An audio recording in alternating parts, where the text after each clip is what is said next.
this year? What have I learned? And fundamentally, I would tell you, for me, the number one thing that I've learned is that the majority of my life, this is what's nuts, the majority of my life has been shaped, now listen closely to this one, man, because this, for me, is my meat and potatoes. It is the one thing I've learned this year that is I hope I never forget. That the shape of my life, the way that it is, the way that I have created it, has been based on majority of my fears. Now think about that. The fears of your life, the things that you're scared of, the things that people will say, the things that people will do, the things that others will have an opinion of, that most of our lives, whether it be ourselves, others, our parents, our children, our mentors, our friends, our associates, who have all the best intention. But it is interesting how so much of our lives, and as I watch people, that it is the shape of their greatest fear. That may seem like a little deep, but let's here go the opposite. Can you look at your life and take a step back, and when you say, what have you learned? Now the better question I would say is, what do you want? What do you want to do with your time? This year has brought me to two major questions. One, what do I want to do with my time? And number two, who do I want to do that with? Think about that. Think about your team. Think about what Doug talked about, who you spend your time with. The reality is that those two questions are fundamental to everyone's life. And yet sometimes we aren't real conscious of it. We're not really aware of it. We're just kind of going through the motions. We're just kind of going through life. And we're not really thinking about who we're spending our time with. And we're not really thinking about what we're doing with our time. But yet the reality is we are mortal. There is a finite amount of time here, ladies and gentlemen. And that time is of the essence. Not a contractual statement. Time is of the essence. So the question I would ask you is then, what is it you want to do, and who are you going to do it with? Because fundamentally, this company is based on one principle. Live your dream. Whatever that is, live it. And I have always been touched by a statement. Where is she? Did she make her move? She just got back from Tony Robbins. There she is. Heather Parker just got back from Tony Robbins, so I can have who else from Tony Robbins? Right? But I remember when we moved into California, and she was kind of shaking her head, like she'll sometimes give me that look, like Mama Bear shaking her head, going, I don't know what you're doing, George. But she goes, you know the one thing I love about you? And she may not remember this, but you said, you know what I love about you? Is you at least practice what you preach. And you preach to live your dream. And then you go live it. And it is the same thing I would ask you to do. It would be to live your dream. That there should never be a time in your life, as long as you're contributing to people, as long as you're growing personally, I want you to live it like nobody's business. I want you to find that space where it's not the shape of your greatest fear and what you're afraid of, but it is based on what you are so passionate, excited, and hungry for. And that's a whole different life that most people live. We live our life based on putting on our seatbelt because we don't want to be afraid of what happens when the cop sees us, right? Or we get the ticket. We don't speed unless you're Austin Kales, just kidding, right, in his Corvette or Alma. But you don't speed because you don't want to get the ticket. Because you live in the basis of fear.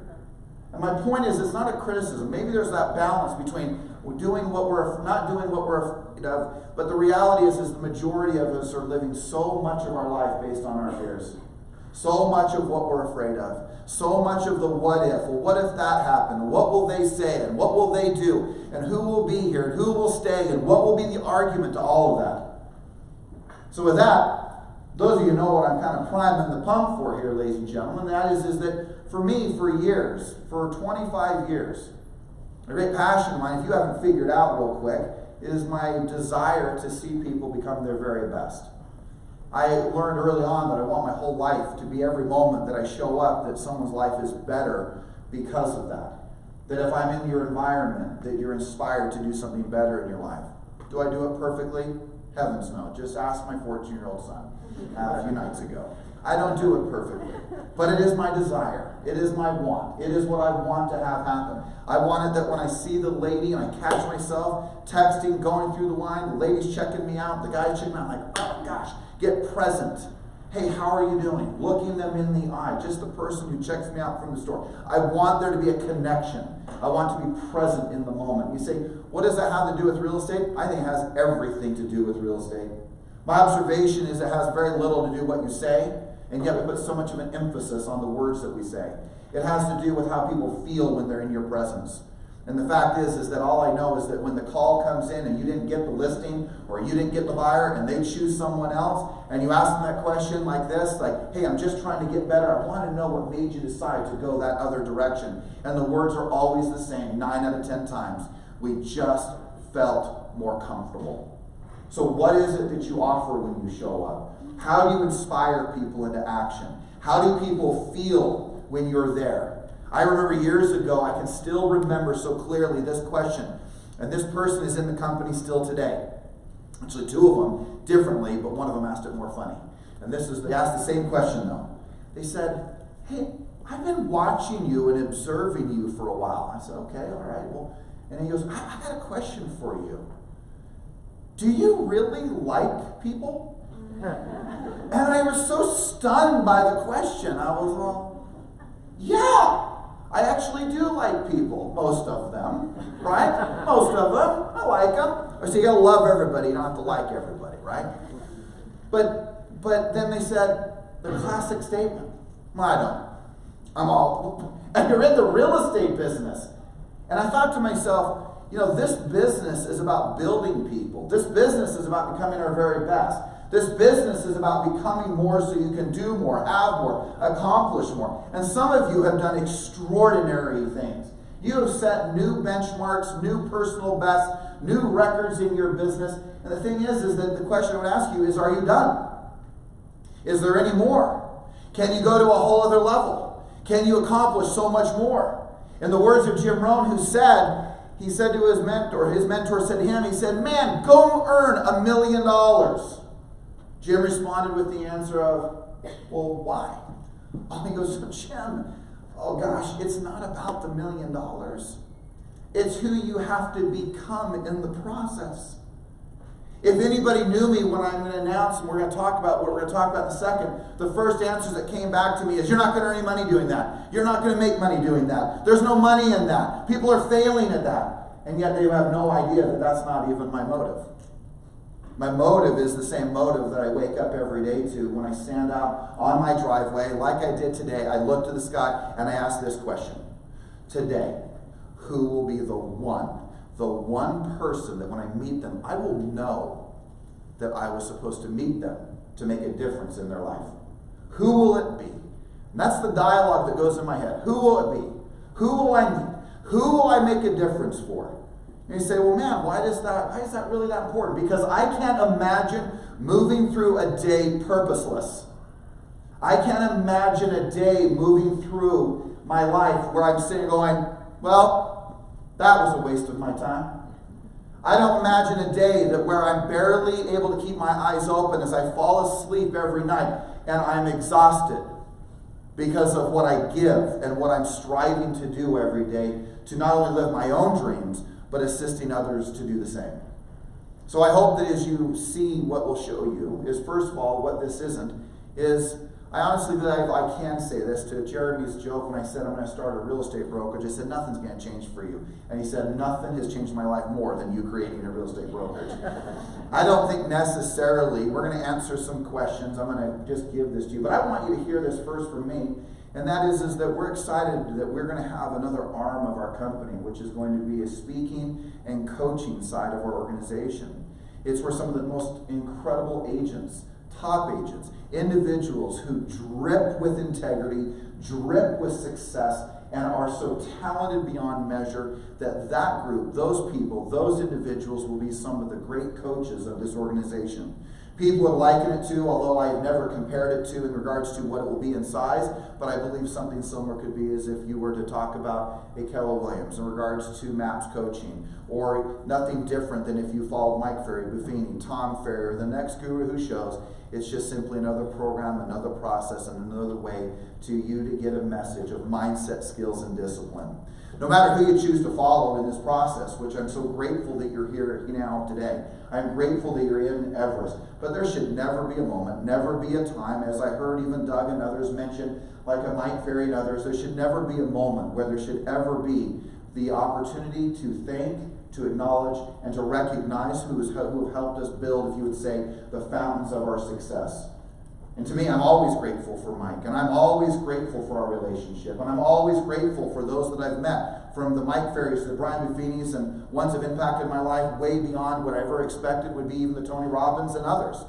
That will never change, because I will never forget who's helped us build the very well, whose fingerprints are all over everything that we do. In relationship to our managers, relationship to our leaders who coach you on a daily basis, who are there to assist you, man, you keep doing that. But if you want the opportunity to be able to be coached by some of the top coaches, I believe in the industry, some of the most successful real estate agents in the industry, where we, as you'll hear, we talk about some of the people who are most successful ever. Today, you don't get that on a regular basis.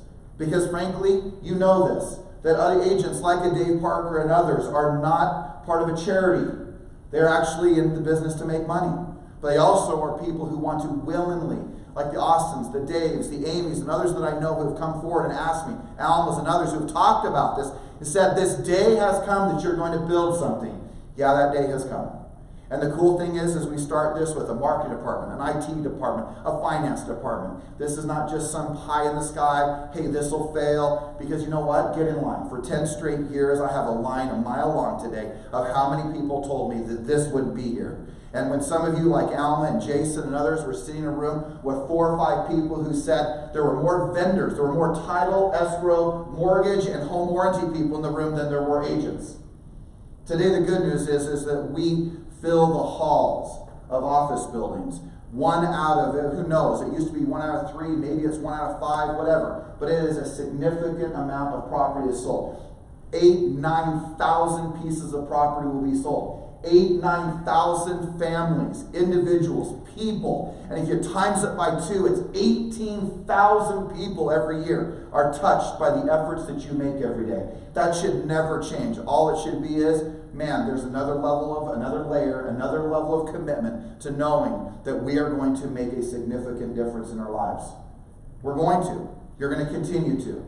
So I hope that you'll find this to be something that will be so exciting, so fun, and something that if you ever want to tap into, do. So that the message of the Everest sales system is the same message that you get as you walk through these walls. And there will be a tribe that will assemble. And there are people all over the country that want to be part of that Everest sales system. You know it if you've gone to different events, even if you're walking down the aisles of Tony Robbins and they hear the word Everest, or in times past I've said they've heard my voice, and there are people who even have been getting our daily messages. 20,000 downloads. We don't have 20,000 agents, but every month, 20,000 people want to hear what you hear every day. And we want to share that with the world. And as I'm living my dream, I hope, without question, that you're living yours. So with that, Jeff, if you can play that, and we'll get going here some more. Over 10 years ago, I sat around a conference room table, and I shared a dream with a few key individuals. That dream was about assembling and designing a real estate company that would bring out the best in every individual. Part of that dream was bringing together some of the greatest real estate professionals the world has ever seen. If you want to be your very best, you have to align yourself with the very best. Take this, we have 4 of the top 15 teams in the nation for Century 21. We have 2 of the top 10 agents in the world for Century 21. And we are the #1 office for the 4th consecutive year across the world for Century 21. And we also are the #2 company in regards to commissions paid out to our agents.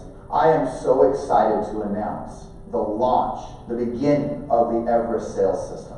We've got some of the greatest coaches in the industry. We've got some of the most successful agents that are succeeding at the highest level who are coaches to assist you. One of the absolute key trademarks of our system is invested leadership. What I mean by that is simply this. I often ask this question of agents. How is it that right now it appears to me that I am more invested, I care more for, and am more committed to your dreams and your goals than you are? But that is what this is about. It is about having someone next to you who is the insurance policy for your dreams and your goals.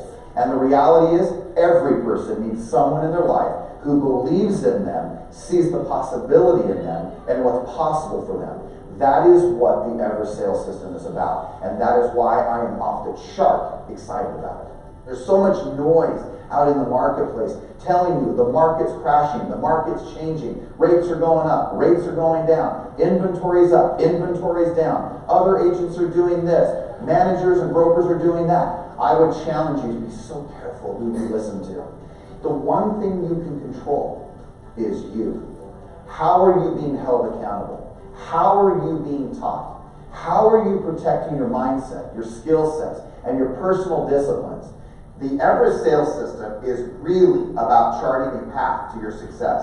And what is evident is that those who have aligned with us are the ones who are summiting to the top of the mountain.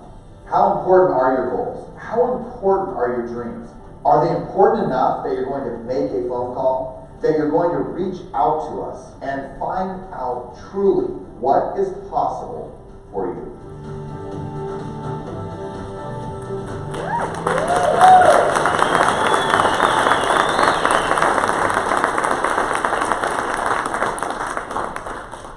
So here's the good news. Always people are wondering, like, what does that really mean? Are you going to see me less or more?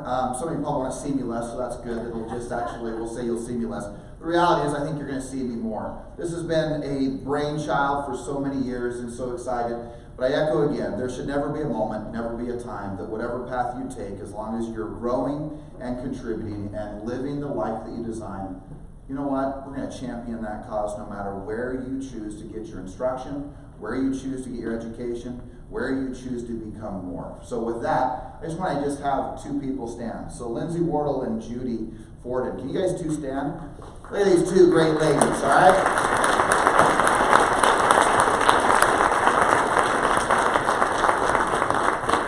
There she is. She's already standing. Danette Gramps over there. I was trying to find her. Hey, these three ladies, along with a few others, of course, have really been the ones championing this cause.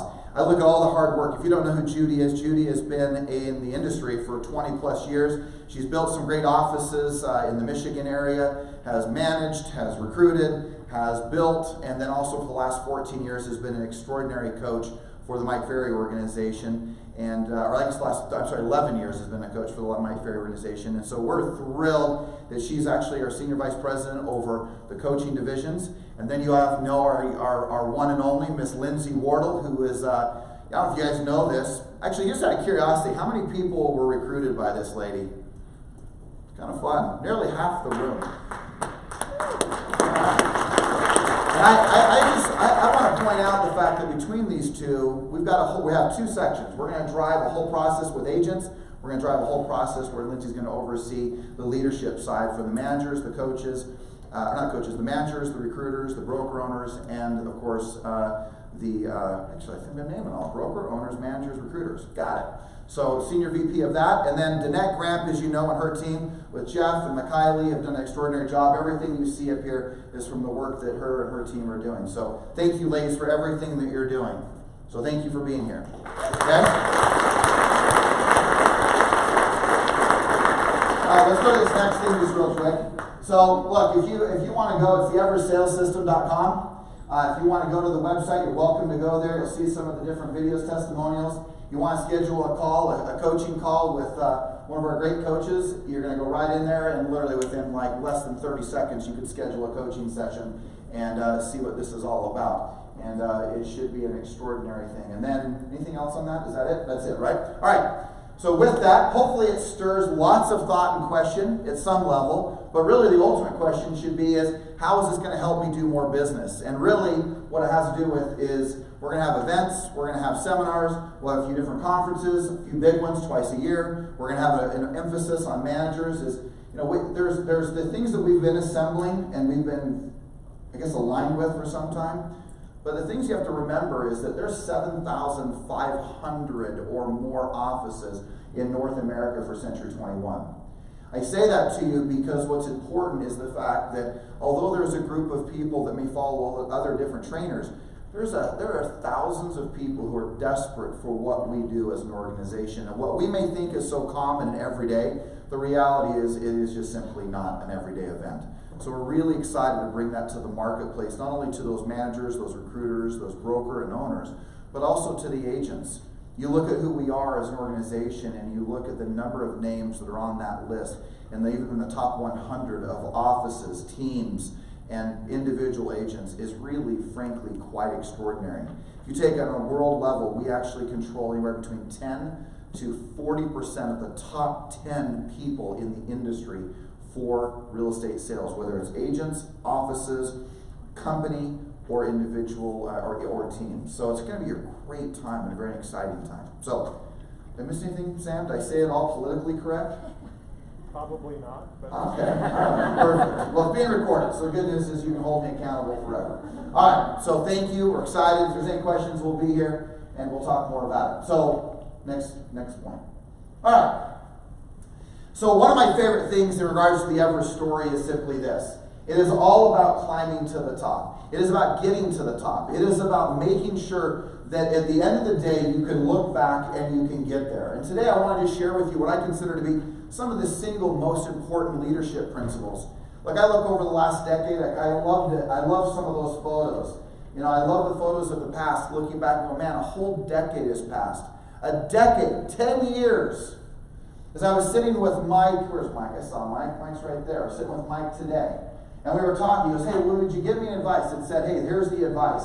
I would advise the fact that you don't look left, you don't look right, and you don't do anything differently except stay the course for a whole decade.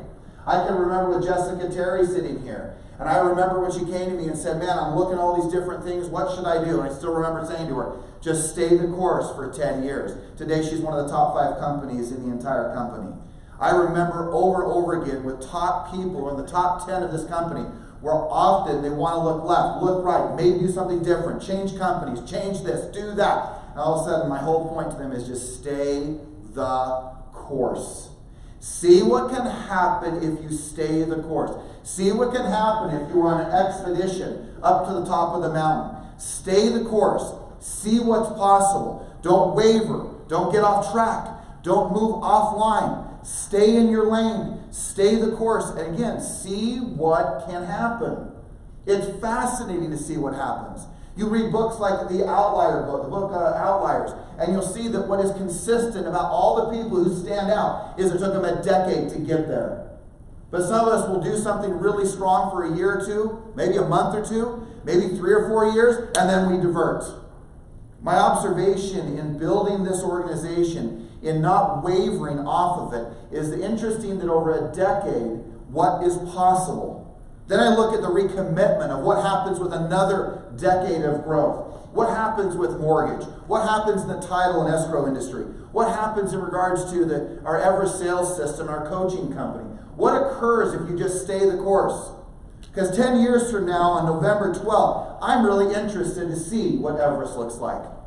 But I do know one thing, it'll never stop growing. The question is, will you? See, the reason I can't stand going to class reunions, probably have some of my class reunion people in here, is because I'll meet them in the store and they'll like, don't you remember me? No. Don't you remember me? Like, I was that person. I'm like, you look nothing like the person I remember in high school. And they'll be like, no, remember we did this? And I'm like, and then finally it clicks. Oh yeah. You know, that's right. We were doing something stupid. Now I remember. Meaning we were probably making some ruckus. Maybe some inappropriate thing was going on in my youth. Right? And I remember them. And then I always like to ask that question. My gosh, what happened? And then it's dawned on me. It has dawned on me. I know some of you have heard this, but when you think about this, because in my mind I'm thinking, what happened? What happened to you? What went wrong? And then it has dawned on me. Oh yeah, you forgot to grow. I want you to think about that. What you think is so common and familiar to work on your mindset, skills, and discipline is not the norm. What you do is not normal. Reading, writing, studying, Learning is not normal once you pass your high school or you went and got your degree in college.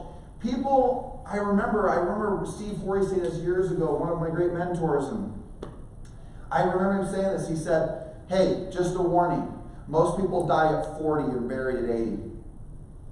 Think about that one. Have you already died? Are you dead to growth? Are you alive? Are you hungry? Are you thirsty? Do you have great desire? Because my observation is that if you're going to summit any mountain, just like Sir Edmund Hillary did, and Tenzing Norgay summited, it was their perseverance. What most people never talk about is that that was their second time trying to ascend. But what was interesting is Sir Edmund Hillary, 6'5", 6'6", lanky, skinny, workhorse, man could just hike and hike and hike and hike. And he was designated as the guy who was going to summit because of his ability, the way he trained his mind, the way he trained his body, the way he breathed. He got to the top, the first guy to ascend, essentially with no other help, but simply sheer will and hunger and desire. My observation is that those who have a vision, it is woven and it weaves with great passion and energy. So when you talk about home sales, and we want to get all bored about that, the fact is it's not about just home sales. It's not the boring conversations of how many numbers and what does your spreadsheet look like. If you can put some heart and soul into your vision, what drives you to stay up late, what drives you and makes you hungry, to thirst, and to drive yourself to get up early, to work harder, to work longer, to accept more rejection, to accept more disappointment, to be able to have people point fingers, call you names, tell you all the things that you don't want to hear, and still you persevere, that's because you have such a deep, burning, white-hot desire. Like Napoleon Hill talks about in his book, Think and Grow Rich. A white-hot, burning desire versus, well, I hope I sell a little bit of real estate. I'd like to change my income just a little. I mean, just think about how you talk to yourself. A burning obsession. Well, it'd be nice just to replace the income I had from my other job. I just want you to think about what you used to say to yourself. And maybe you're saying it now. That's not an obsession. That's a I hope. But in the words of Jack Welch, that's not a policy or a philosophy for business. That's not how you run business, based on hope. And I'm not asking you to not be hopeful, but I am asking you to have a way in which you have figured out to figure a passion for what you do every day. To find purpose in what you do every day. To wake up and recognize that you make a difference every day. And if you lose that, then it will just be a job. And you're right, to Doug's point. There will be those days you sit back and go, man, I am bored. Man, you want to know where boredom comes? Lack of growth. Because there's nothing boring about growth. Just to his point again, he said, in so many words, everything you want, ladies and gentlemen, that's what he basically said. Everything you want is outside of your comfort zone.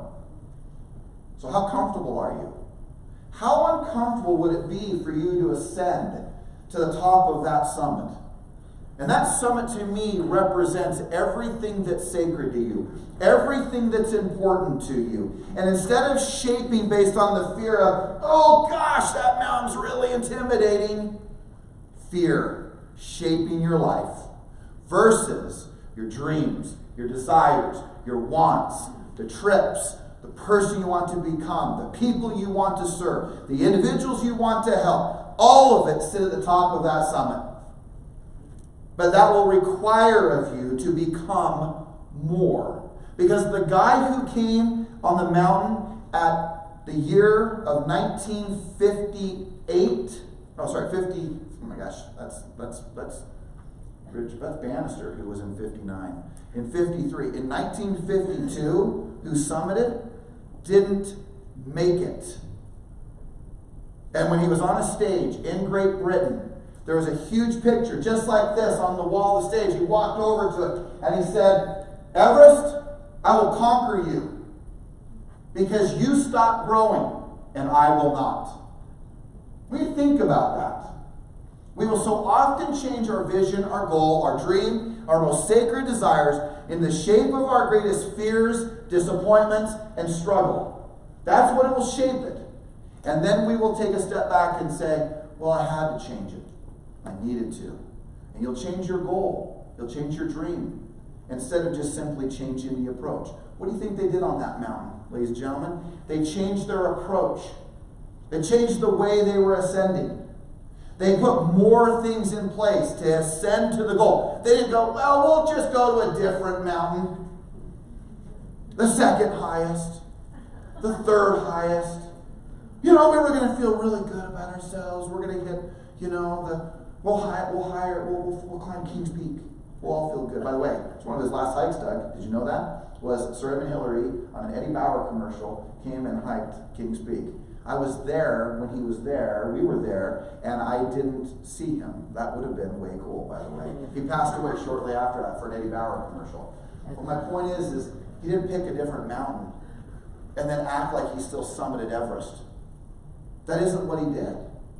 So I go back to, here you are in the framework of a new year. Yes, finish strong. But gosh, you now have a blank canvas for 2020. We're not going to have another summit.